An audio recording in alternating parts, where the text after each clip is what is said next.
नमस्कार दोस्तों, मैं राजकुमार आप लोगों का तहे दिल से स्वागत करता हूं।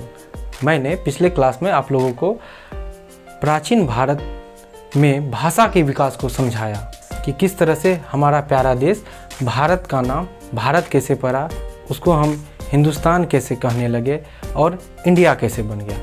इस विकास के इतिहास को हम लोगों ने समझा, देखा और पढ़ा।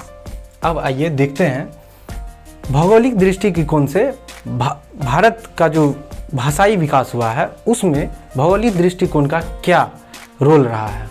तो हमारा देश का अगर विस्तार को समझे तो उत्तर में हिमालय से लेकर दक्षिण में जो हमारा हिंद महासागर है वहाँ तक फैला हुआ है। यह उपमहादेश का काम करता है। अब आइए देखते हैं, विंध्य की पर्वत श्रृंखला जो है हमारे देश को दो भाग में विभाजित करती है। विंध्य की पर्वत श्रृंखला जो है हमारे देश को दो भाग में बांटती है। कौन कौन से? एक देखिए उत्तरी भाग, दूसरा जो है दक्षिणी भाग, मतलब नॉर्थर्न इंडिया, और दूसरा है साउथर्न इंडिया।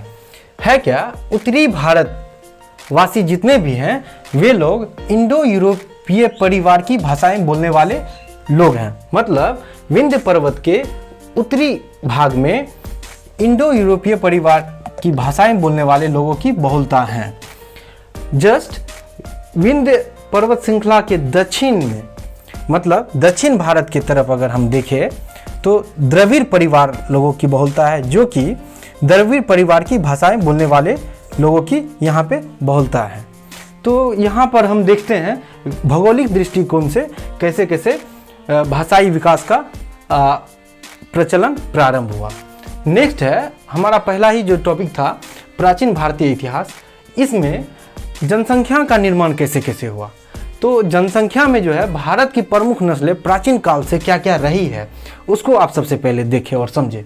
तो प्रोटोस्टेलॉइड, मेडिटेरियन, काकेसाइड, निग्रोइड और मंगलोइड, ये सारी प्रमुख नस्लें जो है प्राचीन कालीन नस्लें हैं और एग्जामिनेशन पॉइंट ऑफ व्यू से यह काफ़ी इंपॉर्टेंट है।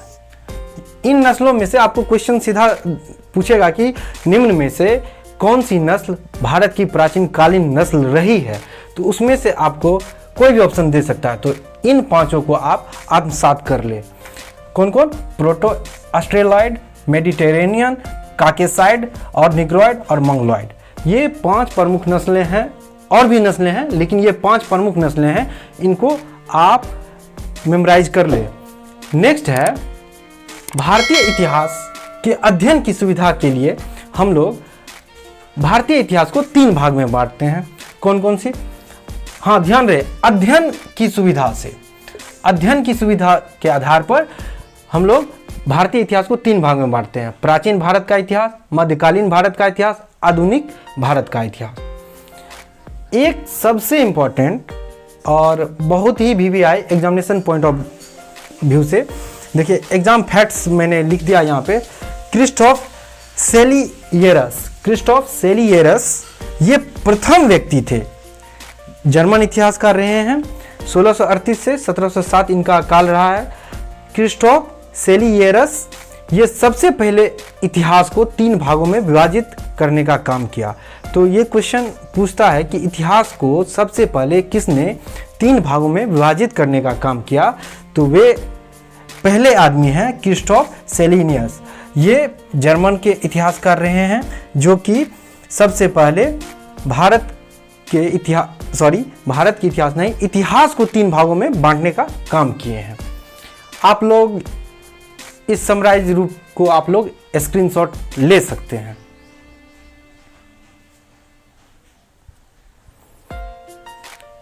उम्मीद है कि आप लोगों ने स्क्रीनशॉट ले लिया होगा।